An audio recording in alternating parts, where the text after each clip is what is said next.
जब केदारनाथ के कपाट खुलते ही अंदर से निकला एक दिव्य रहस्यमय साधु। उसके बाद जो भी हुआ जानकर आपके रोंगटे खड़े हो जाएंगे। कहते हैं ना कि जब किसी व्यक्ति में अहंकार बढ़ जाता है तो महादेव उस अहंकार को तोड़ने के उपाय जरूर करते रहते हैं। उससे पहले यदि आप महादेव के सच्चे भक्त हैं तो कमेंट बॉक्स में हर हर महादेव लिखकर इस चैनल को सब्सक्राइब जरूर कर लें। आज की घटना है उत्तराखंड में रहने वाले भीकाराम की, जो अपने घर संसार को त्याग कर महादेव की खोज में केदारनाथ जा पहुंचे और तपस्या के जरिए महादेव से मिलने की कामना करने लगे। 20 सालों से महादेव की तपस्या करने के बाद उन्हें ज्ञात हुआ कि महादेव की कृपा उन पर हमेशा बनी हुई है। एक दिन जब केदारनाथ मंदिर के पुजारियों और कर्मचारियों ने मंदिर का कपाट खोला तो सामने भीकाराम बाबा खड़े थे। सभी लोग उन्हें देखकर आश्चर्यचकित रह गए, क्योंकि सभी को पता था कि इनकी तपस्या तो अमरनाथ की गुफाओं में चल रही थी। वहीं बैठकर ये अपनी तमाम कामों को करते और अपनी तपस्या में लीन हो जाते। फिर अचानक यहाँ केदारनाथ मंदिर में कैसे? साधु ने बताया कि उन्हें महादेव का आशीर्वाद मिल गया है, साथ ही अब वे यहाँ पर केदारनाथ में सभी की समस्या सुलझा सकते हैं, देख सकते हैं। अब वे एक दिव्य शक्ति बन चुके हैं और महादेव ने स्वयं उन्हें सबकी मदद करने के लिए भेजा है। पूरे केदारनाथ में ये बात फैल गई कि महादेव स्वयं मनुष्य के रूप में हमारे समक्ष आए हैं। ये बात फैलते ही श्रद्धालुओं की भीड़ लग गई। कोई अपनी कुछ समस्या लेकर आता तो कोई कुछ मांगने चला आता। ये दृश्य देखकर बाबा भीकाराम को बहुत आनंद आया। अचानक से उनकी वैल्यू बढ़ गई और अब वे सबकी समस्या सुलझाने लगे। केदारनाथ में अब छोटी बड़ी सभी समस्याओं का हल किसी को चाहिए होता तो बाबा भीकाराम के पास ही आता। उनके सत्संग और खुद को स्वयं महादेव का रूप मानना लोगों में उनके प्रति आस्था को और मजबूत करता जा रहा था।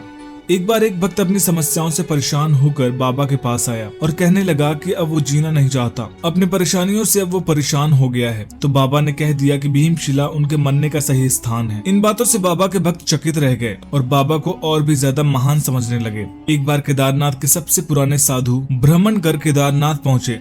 लोगों में उनके आने से उत्साह बहुत अधिक फैल गया। सभी लोग उनके दर्शन करने के लिए जाने लगे। जब बाबा भीकाराम ने अपने कर्मचारियों से पूछा कि केदारनाथ के सभी श्रद्धालु आज मुझसे मिलने क्यों नहीं आए, तो उनके सेवक ने उन्हें बताया कि एक पुराने साधु आए हैं और इसलिए सभी उनसे मिलने गए हैं।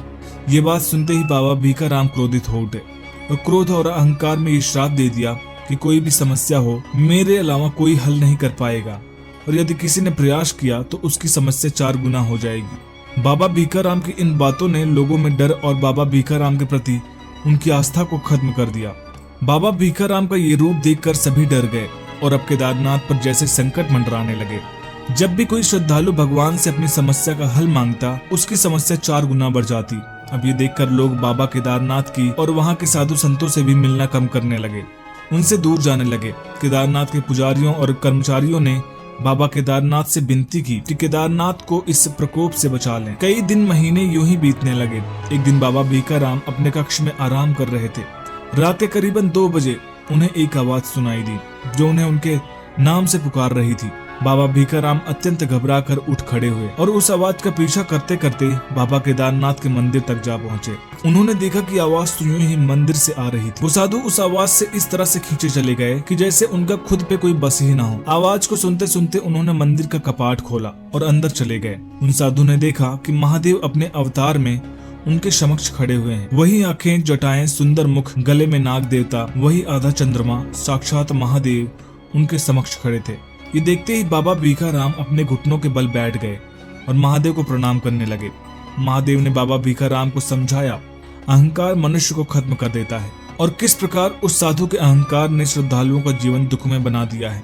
महादेव ने बाबा भीकाराम को बताया कि एक साधु का कर्तव्य संसार को अपने ज्ञान और शिक्षा से सुखी बनाना है, पर उन्होंने तो श्राप देकर सभी के जीवन को कष्टमय बना दिया है। बाबा भीकाराम को अपनी गलती का एहसास हुआ और वो महादेव के चरणों में गिरकर माफी मांगने लगे और रोने लगे। जैसे उन्होंने महादेव से कुछ कहने के लिए अपना सिर उठाया तो देखा कि महादेव वहाँ है ही नहीं। बाबा भीकाराम को अपनी गलती का एहसास हुआ और उन्होंने अपनी गलती को सुधारने का निर्णय लिया, जिसके बाद केदारनाथ की भूमि पहले से भी सुंदर और पवित्र हो गई। बाबा भीकाराम श्रद्धालुओं को कुछ कहने से पहले ही उनकी तकलीफों का हल निकाल देते थे और कठिनाइयों से लड़ने का सुझाव देते थे। आखिर अहंकार महादेव से बड़ा थोड़ी होता है। ये वीडियो कैसी लगे मैं कमेंट बॉक्स में जरूर बताइएगा। पसंद आए तो लाइक करिएगा, शेयर करिएगा और चैनल को सब्सक्राइब करना मत भूलिएगा। हर हर महादेव दोस्तों।